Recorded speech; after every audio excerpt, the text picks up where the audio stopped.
Eh, Muy buenas tardes. Eh, Quien les habla es el profesor Pedro Mascaro, quien va a tener el gusto de ser su docente en estas 19 semanas en el curso de economía.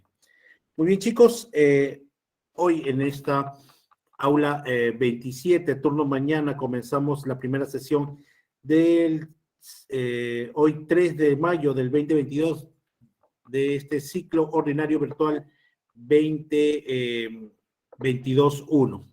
Muy bien. Así que vamos a empezar. Antes de empezar el curso, quiero dar unas pequeñas recomendaciones para todo el ciclo, ¿no? Para estar claros y poder sacar el máximo provecho a las sesiones. Primero, chicos, ¿no? Sí, pues quien les habla va a ser su docente, su catedrático, su profesor, su profe, su maestro Jedi, su sensei, como quieran llamarme. Pero lo que sobre todo voy a hacer es su amigo. El docente es un facilitador de conocimiento, chicos. Eso es lo que somos. Eh, Somos importantes para ustedes por una sencilla razón, ¿ya? En estos tiempos donde eh, el conocimiento hay en gran cantidad en Internet, lo puedes ubicar en temas, separatas de economía en gran cantidad, y también hay hasta videos, ¿no? Sobre clases de economía.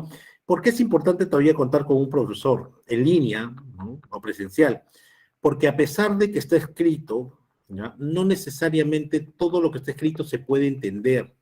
Eso es lo que ustedes tienen que entender, chicos, ¿ya? Los profesores del Centro PRE tenemos la experiencia de años de estar preparando a los alumnos y tenemos la experiencia de tener a los alumnos en pregrado para que ustedes logren los mejores resultados. Le vamos a dar la carnecita.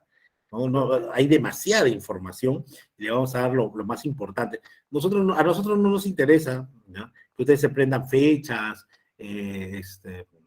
autores, representantes, no. Las pruebas tipo DECO es a través de la teoría, se infiera, a través de la inferencia se logre llegar a los resultados.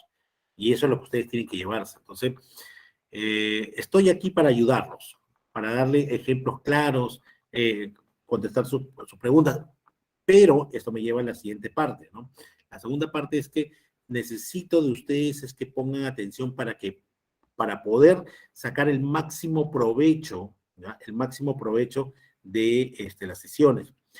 La tecnología, temas virtuales ha llegado para quedarse. O sea, no es que, regresamos a la presencialidad y no va a haber virtual. No, sí, porque tiene ventajas, como todo en la vida, ¿no?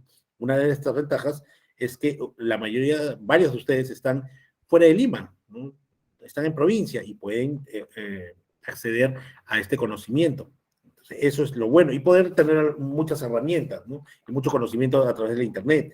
Pero, ¿no? También se pierde algunas cosas, ¿no? Pero en este momento que estamos virtual, yo necesito que ustedes estén atentos. Si yo les pidiera que prendieran su cámara, estoy seguro que están echados, descansando, viendo televisión. No, eso sería engañarse. Tienen que estar atentos, ¿no? Estar atentos, preguntar, ¿no? Llevar apuntes, ¿no? Para que ustedes saquen el mejor provecho de esto, ¿ya? Pero eso depende de ustedes, ya no depende de mí, ¿ya? Yo daré mi mejor esfuerzo, pero necesito de parte de ustedes estar atentos.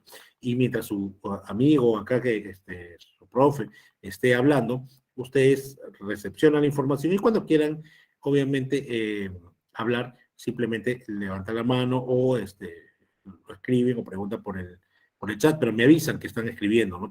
Porque cuando yo hago presentación no puedo ver el chat de completo, ¿no? Entonces, eso es lo que les pido, chicos, ¿no? Nos vamos a llevar bien, ¿no? Vamos a llevar bien y maximizar, porque tenemos un montón de conocimiento, demasiado, ¿no? Eh, Voy a utilizar una posesión de almas y voy a hablar como el vendedor de telemercado, porque es demasiado. Van a ver que no es mucho el conocimiento para nosotros poder completar. Trataremos del 100% de los temas, desarrollarlo el 100%, pero va a haber semanas donde no podamos desarrollar el 100%. De repente llegamos a un 90%. Obviamente ustedes están ahí comprometidos y son responsables de repasar esa parte que faltó a través de sus separatas, a través de esos libros, ¿no? Muy bien, chicos. Dicho eso, comenzamos. Antes de empezar a hablar de la teoría, un maestro mío me dijo una vez, ¿ya? Algo, ¿ya? Me dijo, Pedro, antes de comenzar la clase, explícale a tus alumnos por qué estudiar tu curso. Si tú les explicas y ellos lo entienden, lo van a aprovechar mejor. Así que, primera pregunta al grupo, pues, ¿por qué estudiar, por qué están sentados acá, por qué estudiar el curso de economía? A ver, respondan en el chat rápidamente para ganar tiempo.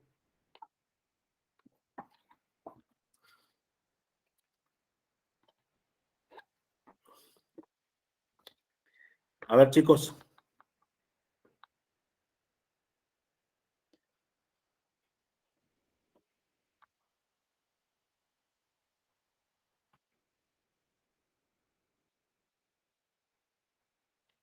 Muy bien, Yamil, yo muy bien, Jefferson, ¿ya? Eso es lo primero que quiero que entiendan, que es una parte, ¿ah? ¿no? Lo primero que quiero que entiendan es que la economía es objetiva. Poco floro, no es tratar de pensar, no, no, es objetivo. Ustedes están acá, ¿ya? Porque en el examen de admisión viene pregunta de economía. Si no fuera así, no estarían acá, ¿ya?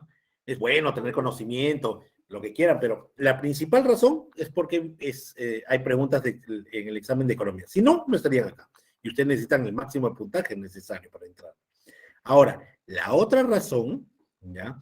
Es que muy aparte de tener conocimiento sobre las relaciones económicas del país y del mundo, que es bueno, eh, ustedes no son carreras afines, entonces tienen carreras distintas, medicina, derecho, etcétera, ¿no? ¿Ya? Entonces, ¿por qué estudiar? Miren, no voy a hablar mal de ninguna ciencia, ningún otro curso, pero sí algo objetivo. Por ejemplo, cuando yo estuve en la pre, alumno como ustedes, ¿ya? Me acuerdo de mi última clase, la última semana, a mi profe de geometría, trigonometría, ¿no? El hablar de seno, coseno, tangente y cotangente, que realmente fue la última vez que toqué ese tema y nunca más me sirvió en mi carrera, porque no me dediqué a eso, ¿ya? Recuerdo a mi profesor de física y simplemente recuerdo fuerte el tema de los estados de la materia, ¿ya? Y lo demás, ¿no? Algunas cosas de biología tampoco las recuerdo así vagamente, ¿no? Y ni qué decir de física, ¿no? Hay cursos que ya nunca más los ves, pero no es el caso de economía. Economía no importa a qué te dediques, no importa a qué te dediques, vas a tener que ver con la economía y qué mejor de tener conocimientos básicos para poder entenderla. ¿Cómo así, profesor? Acá viene el tema, pues. No importa cuál sea tu carrera, si eres eh, dentista, si eres odontólogo, si eres ingeniero, no importa. La pregunta es, ¿quieres que te paguen? Sí, profesor. Entonces, economía. ¿Has ido a comprar pan? Sí, profesor. Economía. ¿Has pagado la pre? Sí, profesor. Economía. ¿Me compré un polo? Economía. Entonces, la economía está en todo. Todos los días de tu vida van a estar la economía. Por eso es importante, ¿ya? Por eso es importante.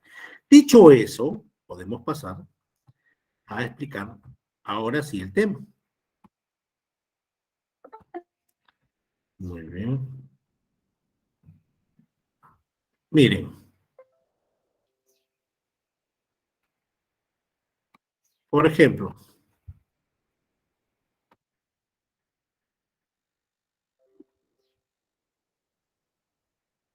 ¿ya?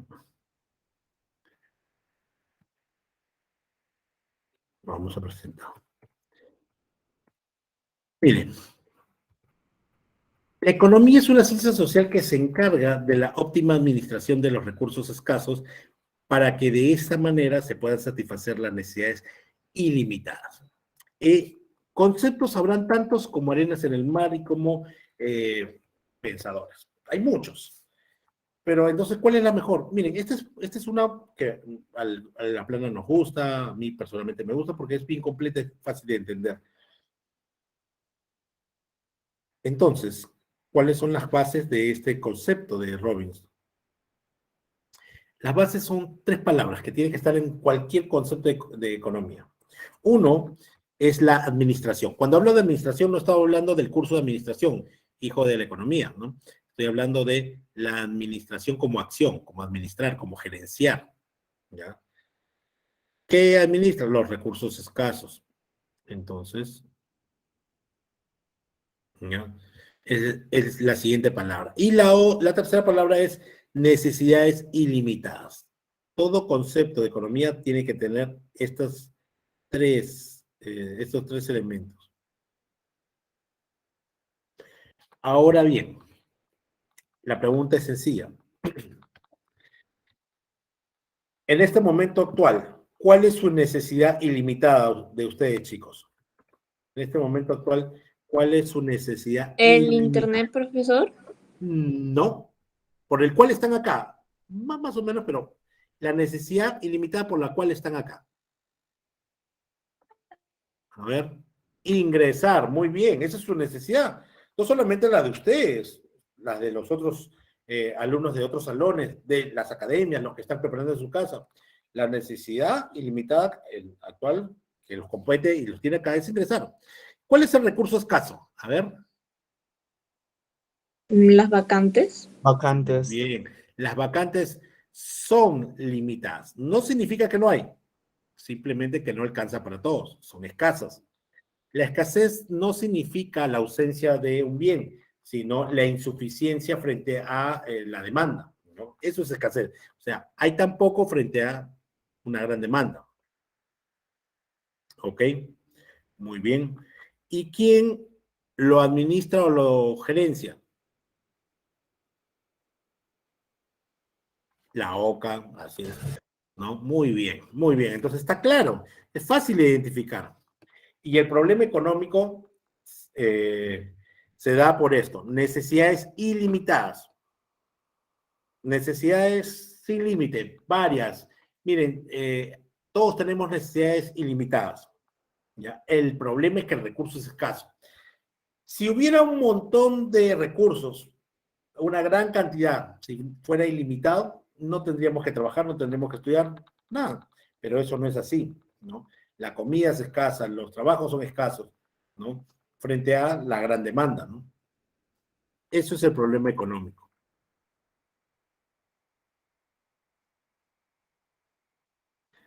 Hablemos de la etimología como principio básico. Viene del vocablo griego oikonomía. Oikos, casa, hogar, hacienda. Nomos onemein, administrar, gerenciar, dirigir. Muy bien. Entonces, como les digo, nomos no viene del curso de administración, sino de la acción de administrar. Entonces, la economía, ¿ya? Es la administración de la casa, hogar, hacienda, ¿ya? Profesor, perfecto, entiendo que es la administración de la casa, hogar, hacienda.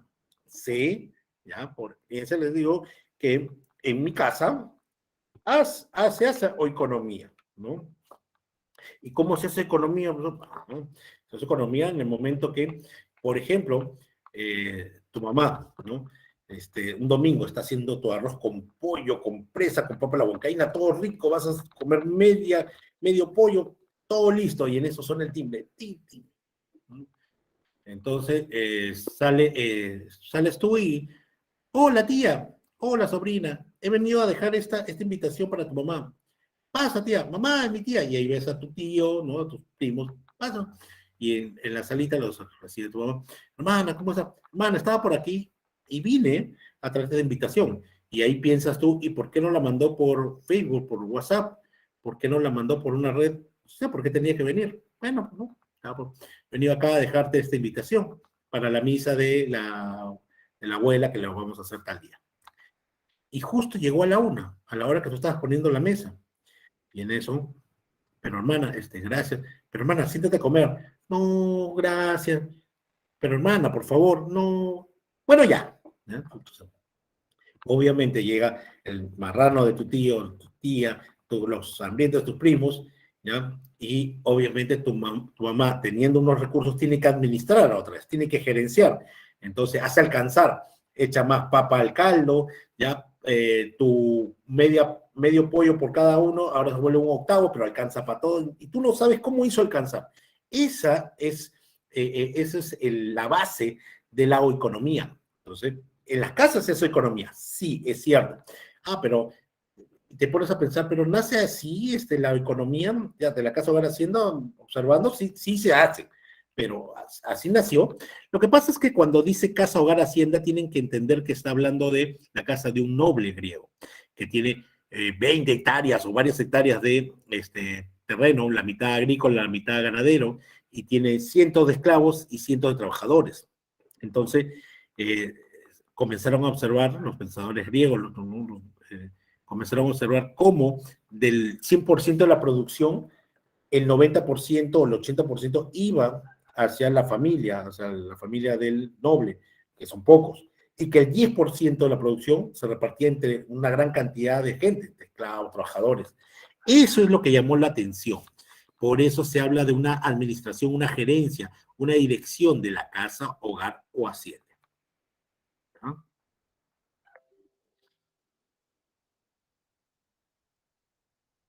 Veamos el objeto de estudio de la economía. ¿Cuál es el objeto de estudio de la economía? ¿Ya? El objeto de estudio de la economía son los problemas relacionados a la producción y distribución para la satisfacción de las necesidades humanas. Entonces, el objeto de estudio es, es cómo lograr la satisfacción de las necesidades humanas a través de la producción, la distribución, etc.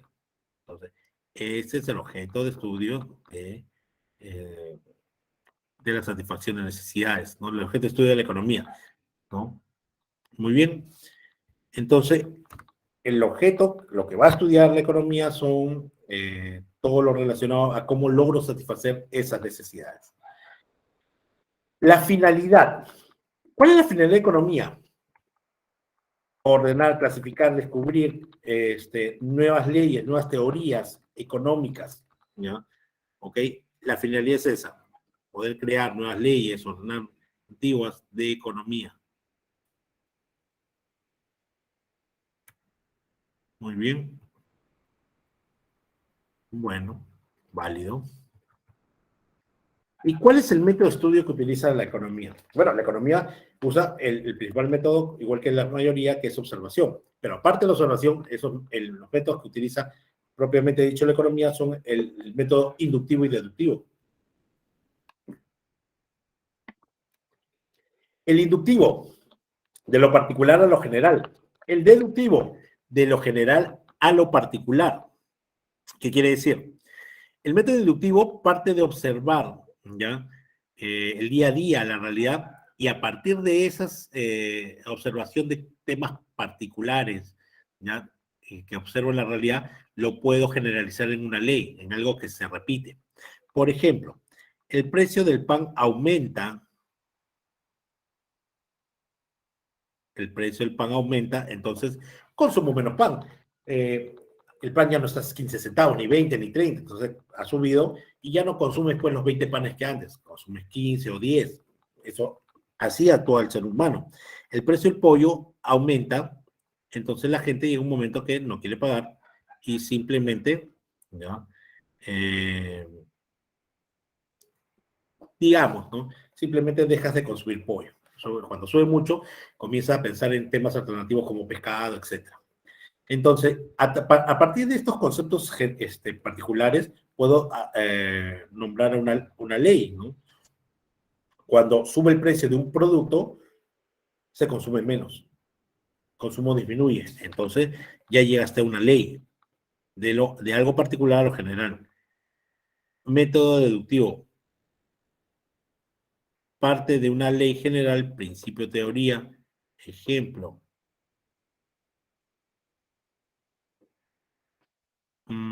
Estas fórmulas, ¿no? Precio de X sube, la cantidad demandada baja. Entonces, la disminución del precio del pollo generará que las familias adquieran mayores cantidades, dicho bien, ¿no? Pero eso puedes repetirlo. O, ¿ya? A través de una ley, tú puedes decir, la ley dice esto y así es como se comporta el consumidor, ¿no? Entonces, esos son el método inductivo y el método deductivo. Muy bien. Ahora vamos a hablar un poco de la historia de la economía. ¿Ya? Eh, ok, profesor, quiero que haga una línea imaginaria en la historia de la humanidad. Y hay dos momentos, una etapa precientífica y una etapa científica. ¿Ya? La etapa precientífica es opiniones, observaciones, ¿no? Pero es a partir de la etapa científica, de los fisiócratas para adelante, desde la aparición de la tabla económica de Wettstein, ¿ya? Ya tienes leyes, tienes teoría. Entonces, a partir de los fisiócratas hacia adelante se considera, eh, digamos, mmm, ya son teorías que respaldan a estos conceptos económicos. En cambio, la, la parte científica son opiniones nada más. Y eso involucra esta parte precientífica a la edad antigua, media y una parte de la moderna que es eh,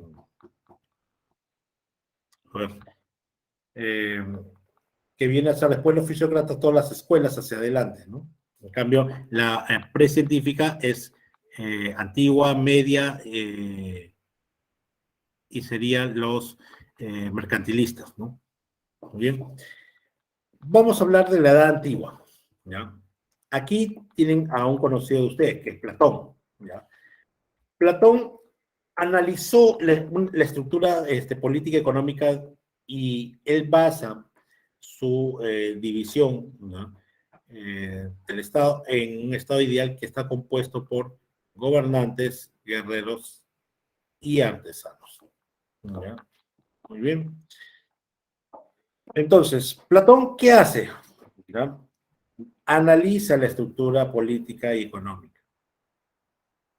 Entonces, él considera un concepto primario, el tema de bien común. Si algo se le puede decir a Platón es que tiene una idea media socialista, ¿no? No se le puede llamar socialista porque no existía esa palabra en esa época, pero más o menos era así. Decía que los bienes eran comunes al Estado. Es decir, si yo compro mi casa, es mi casa, pero en el momento, y mis bienes, mis esclavos, mis armas para cuidar, ¿no? Pero a la hora que el Estado necesite de mis bienes, nosotros lo cedemos sin ningún problema. Eso es lo que dice Platón. ¿Cómo se obtiene riqueza?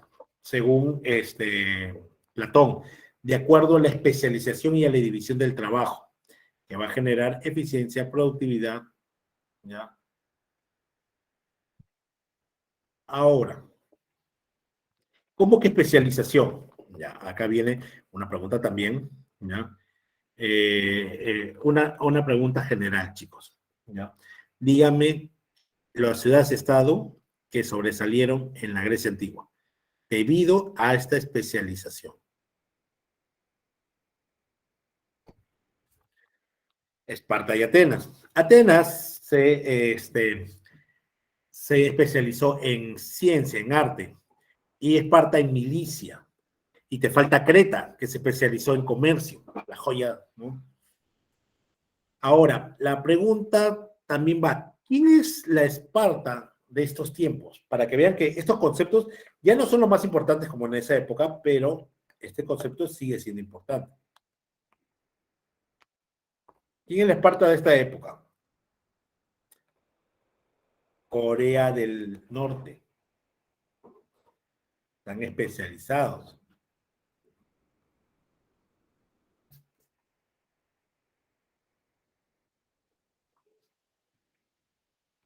Muy bien. Rusia puede ser. Corea del Norte, chicos, porque tiene más población, de toda la población total, más está población militar.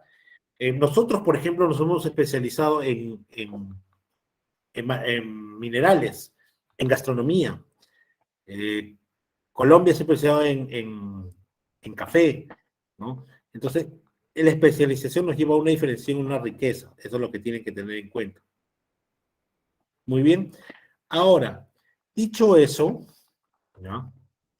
Tienen que tener en cuenta que Platón se adelantó a su época y dijo que el estado ideal, ¿no? Este estado tenía que estar compuesto por tres clases sociales: guerreros, gobernantes y artesanos, ¿no?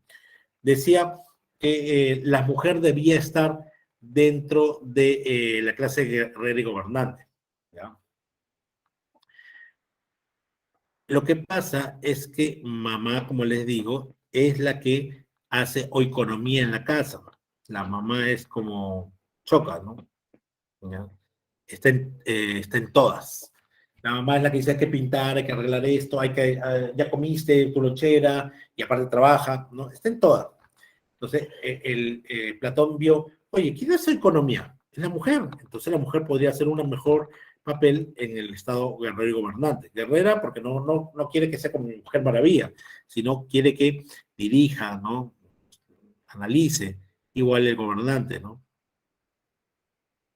Muy bien. Pero, ¿qué dice su alumno? ¿Qué dice Aristóteles? Aristóteles tiene un pensamiento más liberal, ¿no? Él dice, maestro, ¿qué ha fumado? ¿No? No acepto su concepción de estado ideal, ¿no? Si yo ya soy un ciudadano que está pagando sus impuestos, deben dejarme, ¿no? Eh, deben dejar eh, y defender la propiedad privada, o sea, nada que libre, que bien común, ¿no? Aristóteles dice: oye, si yo pago ya mis tributos, ¿ya? Eso estoy pagando para que tú funciones y yo defiendo mi propiedad privada. Entonces, la propiedad privada se promueve a través de la eficiencia económica, ¿ya? ¿Cómo es la eficiencia económica? Lo que pasa es que cuando es un bien del Estado y es de todos, nadie se hace responsable y nadie lo cuida. Ya, esto lo hemos visto en Cuba, por ejemplo, ¿no? Ciudades destrozadas, pero a nadie le importa invertir, ¿sí?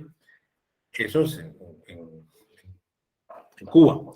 Pero aquí hay que entender una cosa, ¿no? Si tú tienes un bien particular y te cuesta y aparte para este impuesto, tú vas a cuidarlo y vas a hacer que desarrolle. A eso se trata con eficiencia económica. Habla de tres formas de obtener riqueza, ¿ya? Habla que la riqueza se obtiene de manera natural, que la riqueza se obtiene de el interés y de la usura, el interés en la usura y de la acumulación originaria. ¿Cuál es la forma natural de obtener riqueza, chicos, en estos días?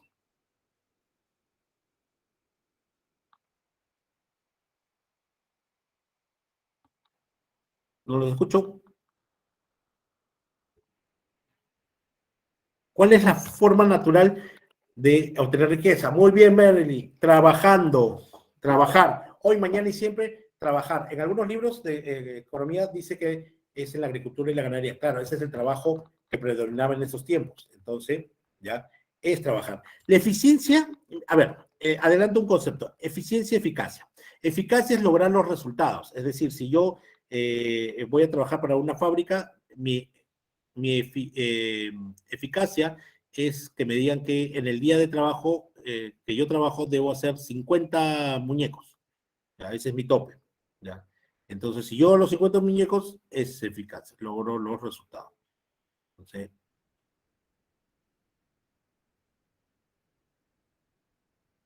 eh, la es eficaz. Eficiencia es lograr los resultados con menos recursos o menos tiempo, hacerlo de una mejor manera. Entonces, la economía puede lograr eficacia, puede lograr resultados que tenía esperado de crecimiento, pero ¿qué es lograr eficiencia? Hacerlo en menos tiempo, con menos recursos, etcétera. No es ahorrar. Eficiencia económica es, eh, como les digo, hacer llegar a las metas, pero con menos recursos o en menos tiempo. ¿Ya? Muy bien. Entonces estábamos en Aristóteles, una de las formas de trabajar. La segunda es el interés, una forma de obtener riqueza. ¿No me creen? Pregúntenle pregúntenle a los bancos si no es una forma.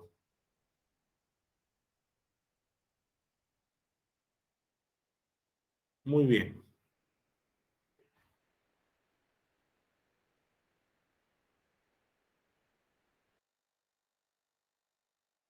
Perdón, la acumulación originaria les voy a explicar, ¿ya? ¿Qué quiere decir esto? ¿No? Les doy un ejemplo. Yo, cuando era joven, buscaba a esa joven eh, huancaína, ¿no? Yo quería casar con una huancaína para que la familia ella entre pues con un camión, bailando, con dinero, ¿no? Yo quería eso, eh, pero no lo encontré, ¿ya?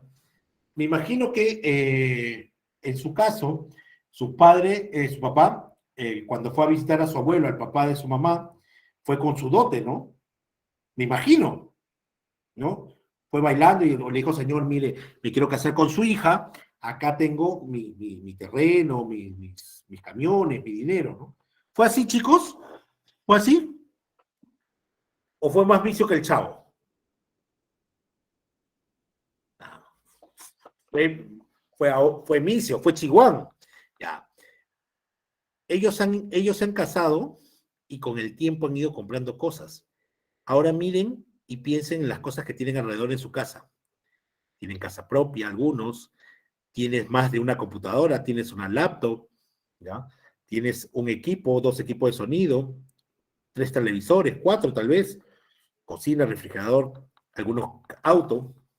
Oye, en el tiempo has ido acumulando riqueza, ¿no? Bienes y dinero, o sea, pobre no eres, y si quisieras venderlo ahorita, eso es riqueza. Entonces la acumulación originaria no solamente es la herencia, sino es lo que compras, los bienes que vas comprando y vas acumulando en el tiempo. Eso también genera riqueza. ¿Ya? ¿Ok?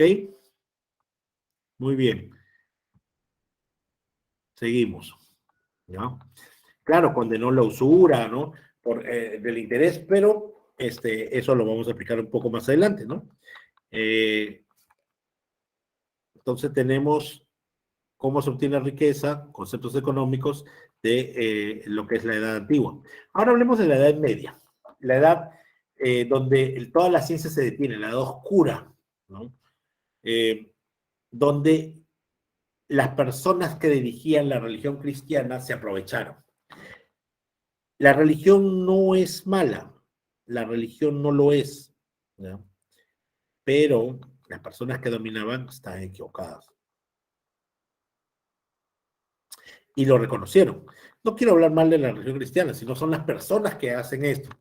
Ellos querían dominar el mundo y lo hicieron a través de la fe, el miedo y la ignorancia. Y se prohibió conocimiento de los griegos, de los romanos, porque decían que eran, adoraban a muchos dioses, ¿no?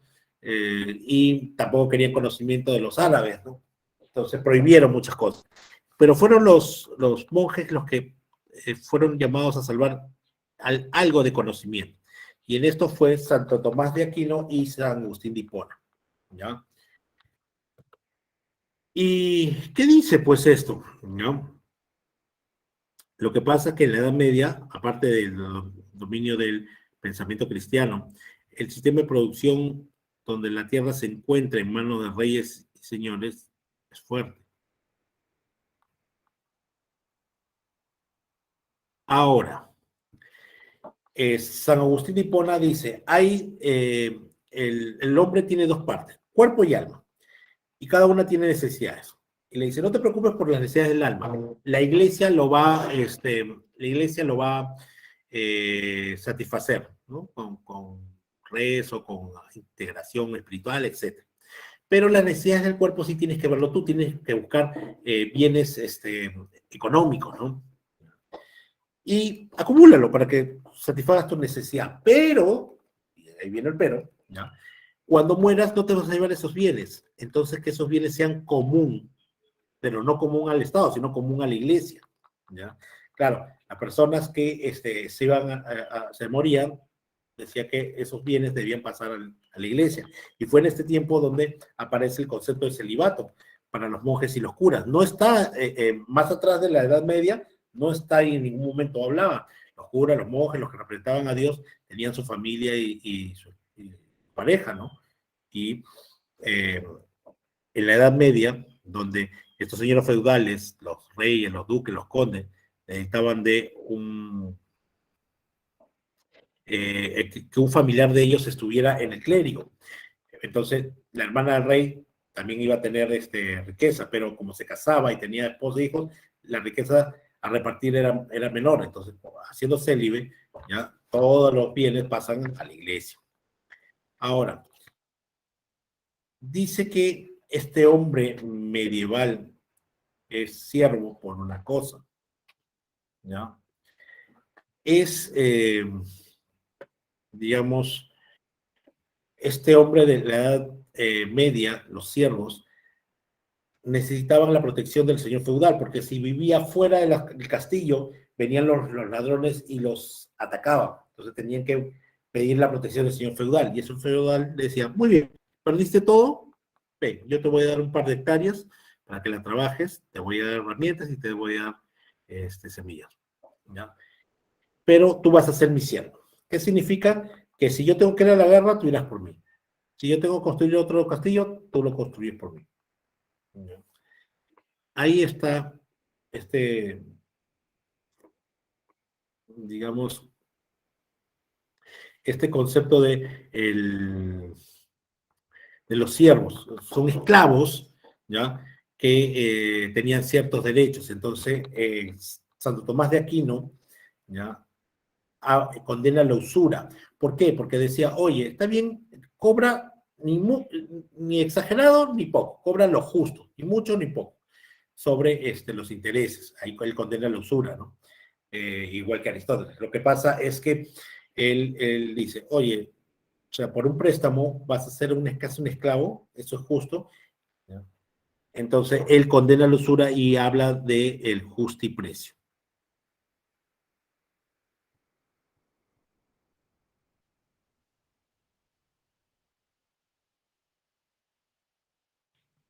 Muy bien. Ahora hablemos de la doctrina económica conocida como mercantilismo. Acá dice que la riqueza se basa en quien mueve y acumula más oro y plata. Para eso, hagamos un paréntesis en la historia universal. ¿En qué momento estamos? En el momento de las colonias.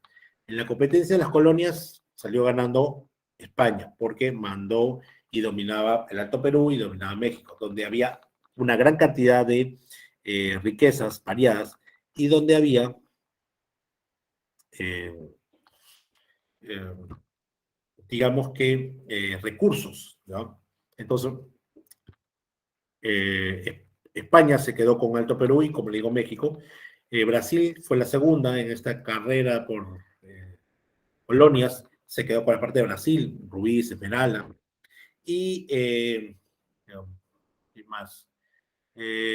Inglaterra tenía grandes extensiones, pero no había grandes recursos ahí para ese momento, y el que se quedó fue Francia, ¿ok?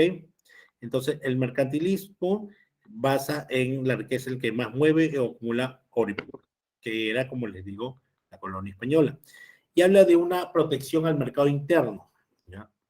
Esa protección lo hace ¿ya? Con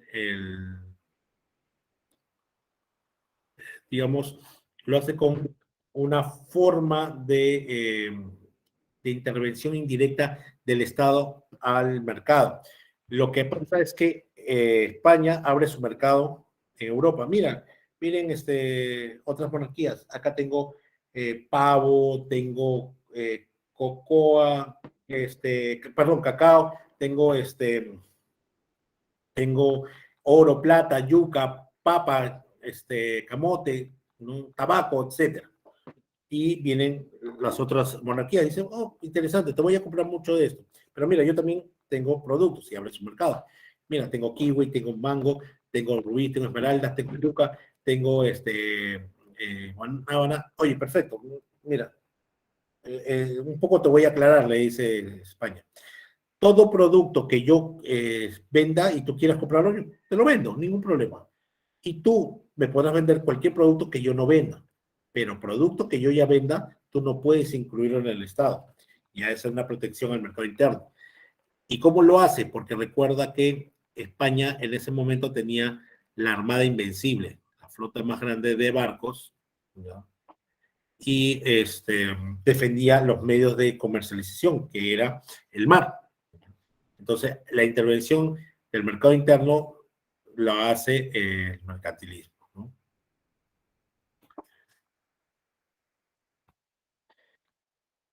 Pasamos, y si se dan cuenta, estamos pasando a la etapa científica, y esto aparece con la tabla, la tabla rasa, la tabla económica de Francis Westnight, ¿ya? Y el fisiócrata dice, la riqueza de un país se encuentra en el mayor aprovechamiento del factor tierra. Es decir, acá la riqueza ya no es quién tiene más oro y plata, sino quién tiene más terrenos agrícolas y puede explotarlos, ¿ya? De mejor manera. Es aquel país que tiene, digamos, más riqueza. Entonces, el excedente del factor tierra es lo que genera la riqueza para el fisiócrata. Dice, en esta época se combina el estudio de la economía y la matemática. Aparece la palabra fisiocracia, gobierno de la naturaleza, ¿ya? Pero tienen que entender que la economía se debe buscar, ¿ya? La economía se debe buscar lo que es simplemente dejar hacer, dejar pasar. Es que ellos, los fisiócratas, critican a los mercantilistas por el control interno, ¿ya?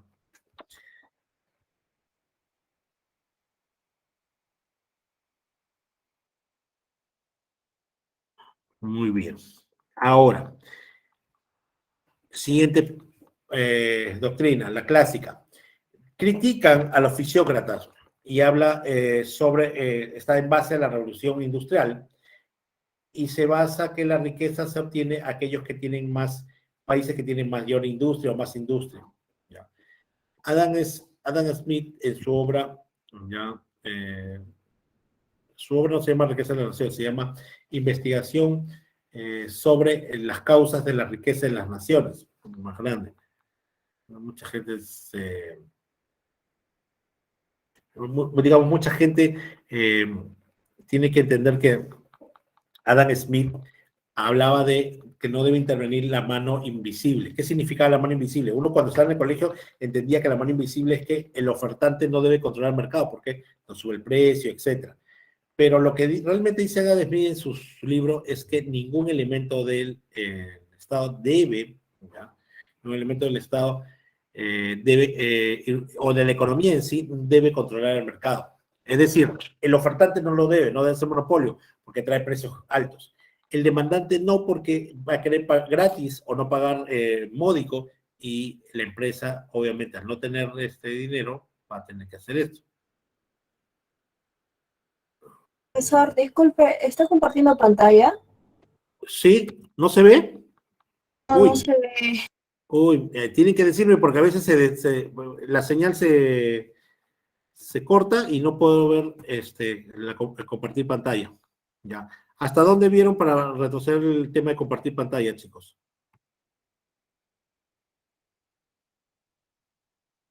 ¿Sí? Doctrinas, nos quedamos. ¿En cuál? ¿En mercantilismo? ¿Fisiócratas? Doctrinas económicas. Ya. Los ciertos. Muy bien. Entonces estábamos terminando de explicar la doctrina de Fisiócratas del factor tierra, que era el que la riqueza sostenía aquel que tenía más tierras y que podía generar un excedente, el aprovechamiento de ese excedente, ¿ya? ¿Qué significa el excedente? Uno produce en su tierra, ¿ya? Para su consumo interno, pero produce más del consumo interno y eso que produce de más puedes venderlo y generar riqueza, ¿ya? El gobierno de la naturaleza, recuerden, ¿ya? Y hablábamos de la clásica donde se habla de la revolución industrial. Acá, aquel economía que tiene más industria era la más rica, ¿ya? Se habla de la mano invisible, que ningún elemento de la economía debe dominar el mercado, ni los ofertantes, ni los demandantes, ni el Estado, menos el Estado, y menos el mercado internacional, porque lo que quiere es entrar y matar al mercado interno y controlarlo. Nadie, dejar que se autorregule solo, ¿ya? Habla del libre comercio sin intervención del Estado. El trabajo como fuente de riqueza, ¿ya? Habla utiliza los conceptos de división de trabajo y especialización, ¿ya? Él distingue el valor de uso de cambio. Habla de la ergocracia. El valor está en el valor trabajo, en todos los elementos que se necesita para hacer un producto, es decir, los materiales, el trabajo, las horas de hombre, el trabajo, etcétera, ¿no? Muy bien. Y luego estamos en la doctrina socialista o el marxista. Marx es un genio, chicos, no es un revolucionario que tira piedras, no. Marx es un genio, habla 16, bueno, hablaba 16 idiomas, habló de historia, política, poesía, periodismo, filosofía, economía, etcétera. Marx te dio la clave de dejar de ser pobre a los trabajadores. ¿Quieren que les dé la clave de Marx? Dice, tú, hijo de trabajador, tú que vas a ser trabajador, ¿quieres dejar de ser pobre? Bueno, entonces en la producción, en los elementos de los factores de producción, tienes que dejar de dar solamente, dar solamente lo que es, eh, eh, ¿cómo se llama? Tu trabajo, porque si es lo único que pones el día que te enfermes, ¿ya? No te van a pagar. Y aún si ganes mucho, no vas a pasar de eso. O sea, solamente con trabajo no vas a ser rico, ¿no? En cambio, si tú pones trabajo y aparte con dinero ahorrado pones dinero en la producción, te van a pagar intereses. Si compras una máquina y la alquilas, te van a pagar también renta. Si tú compras materia prima, también, etcétera. Mientras más cosas pongas en el proceso productivo, dejará de ser pobre. Pero Marx decía esto en un momento donde las industrias, ¿ya? Habían crecido un montón y eran abusivas, ¿ya? El capitalista, el dueño de la industria, hacía trabajar 10, 12, 14 horas y te peseteaba al trabajador. Entonces surge una lucha de clase entre el proletariado reclamando por lo abusivo que era el inversor, ¿no? ¿Ya? Marx siempre quiso una sociedad más justa, pero parece que no, la gente no lo entendió bien, ¿ya? Hay una cosa que tienen que tener acá, la riqueza dice que se mide por aquel país que tiene más trabajadores, eso es lo que dice esta doctrina, y se desarrolla la teoría del trabajo, es decir, la teoría valor-fuerza de trabajo, es decir, para darle valor a un bien, ya no es todos los elementos como lo vieron los clásicos, sino ver cuántos trabajadores u horas hombres se necesitan, ¿ya? Recuerden que al mercantilismo lo criticó los fisiócratas, a los fisiócratas los criticó los clásicos, a los clásicos los criticó el socialista, ¿no? Y habla de la plusvalía. ¿Qué es la plusvalía? Trabajo no remunerado, profesor. No, la plusvalía va más allá. La plusvalía son todos los beneficios que por ley le corresponde al trabajador y se lo queda al empleador. Tus horas extra, tu seguro, etcétera, ¿ya? Eso es plusvalía. Muy bien.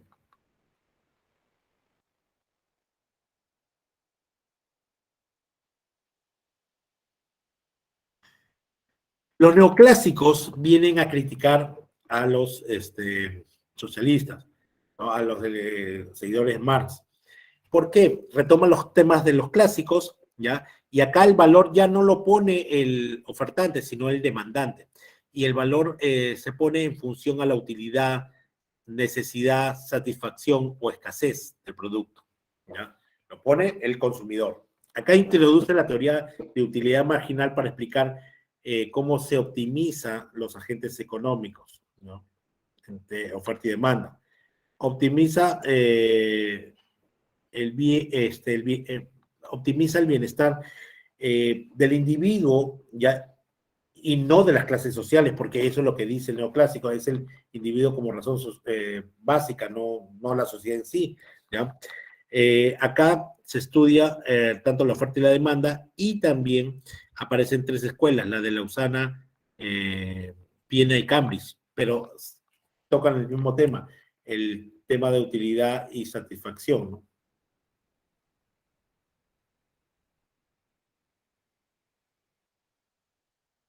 Muy bien. Ahora, los keynesianos. John Maynard Keynes era el gurú de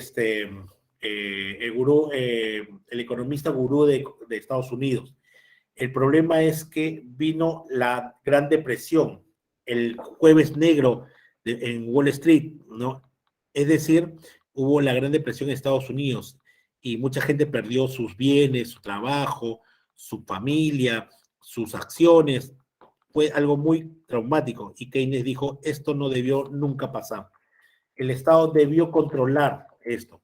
Y él basa, ¿no?, su idea fundamental en la intervención del Estado, del gobierno, para estabilizar la economía, el aumento de los niveles de empleo, etcétera. No puedes hacer eso. ¿Por qué? Porque el Estado tiene que supervisar indirectamente, no directamente. Todas las demás escuelas han dicho dejar hacer, dejar pasar, salvo un poco en el mercado interno la mercantilista, pero la mayoría dice no. El Estado dice Keynes debe participar más activamente en la economía, ¿ya?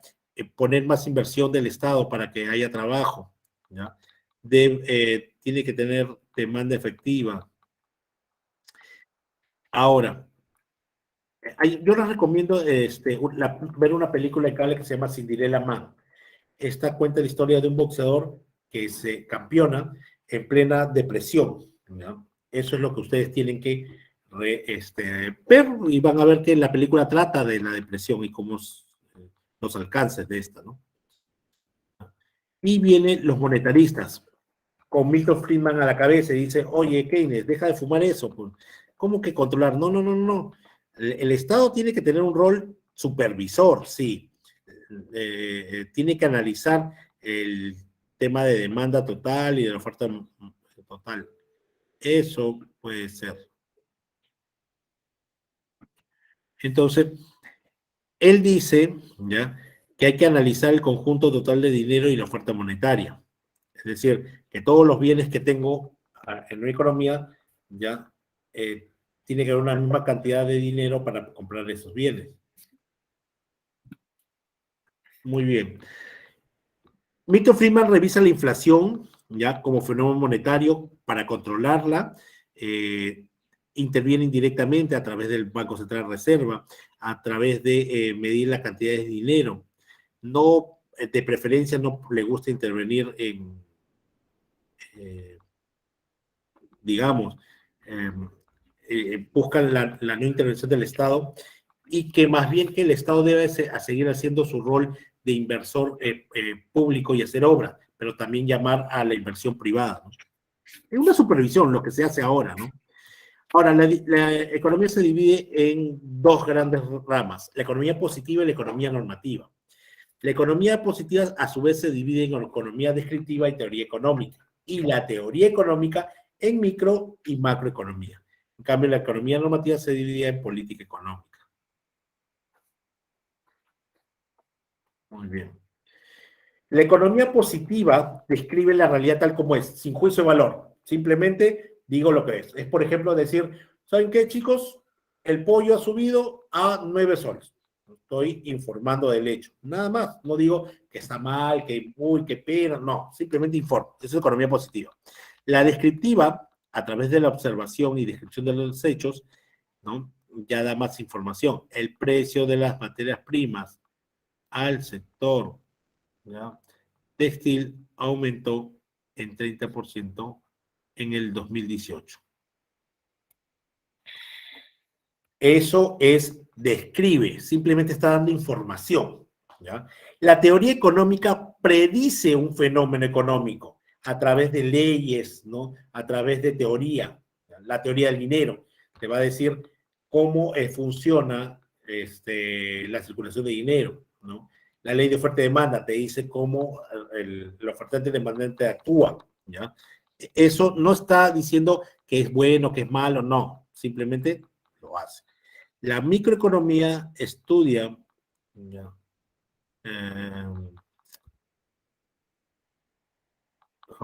estudia en forma conjunta los elementos de la economía. Miren, la microeconomía estudia dos elementos de la economía, el ofertante y el demandante, y su relación entre ellos. Eso es lo que estudia la microeconomía. La macro es ofertante, demandante y la relación entre ellos, más la relación con el Estado, más la relación con los mercados externos. Eso es la macroeconomía, ¿ya? Y la economía normativa, ahí sí da o se ocupa de dictar juicios de valor, lo que debería ser, ¿no? ¿Qué es? Por ejemplo, una política económica es el conjunto de directrices y lineamientos que da el Estado para cómo llevar el proceso económico. Por ejemplo, unas políticas económicas son esos lineamientos de los bonos, por ejemplo, ¿ya? Estas políticas económicas pueden ser política final. Entonces, como política económica hay políticas contra la inflación, contra el desempleo, la inversión extranjera.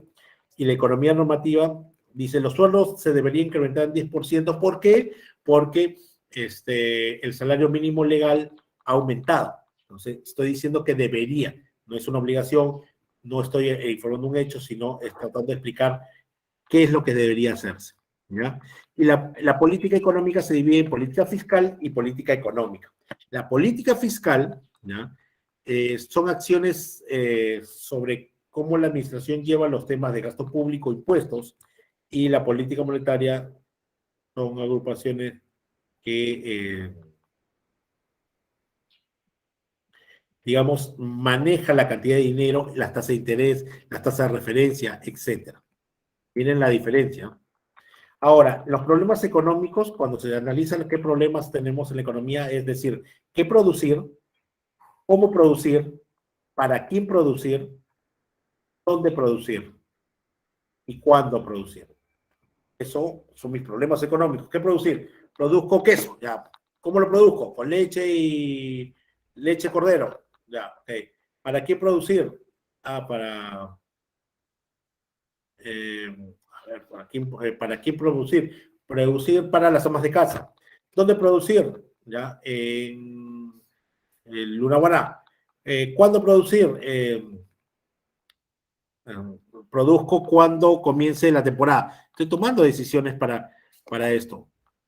Y por eso, ¿ya? Acá hay algunos conceptos que hemos visto: eficacia, el lograr el objetivo; eficiencia, el lograr el objetivo con menos recursos de la mejor manera, ¿no? Y por último, chicos, economía de mercado. Las familias en economía de mercado son libres de elegir los bienes y las respuestas a las preguntas que hemos estado viendo se dan en el mercado. Aquí nadie exige nada y nosotros somos libres de escoger lo que necesitamos para nuestras necesidades. Eso es economía de mercado, como se da en Estados Unidos. Una economía de planificación central, las decisiones sobre la economía y cómo manejar la economía vienen del Estado, ¿ya? Ahora, esta economía de planificación, un ejemplo es China. Una economía mixta es como la de nosotros, ¿ya? Es que tiene su parte de manda dinero a sus familiares o viceversa, y tiene una cierta intervención del Estado en la distribución o en alguna parte de la economía. Lo que tenemos es eso, ¿no? Y ahí están las claves, chicos. Eso sería todo por esta semana. Por favor, revisen, estudien. ¿Listo? Muchas gracias, chicos. Hasta luego.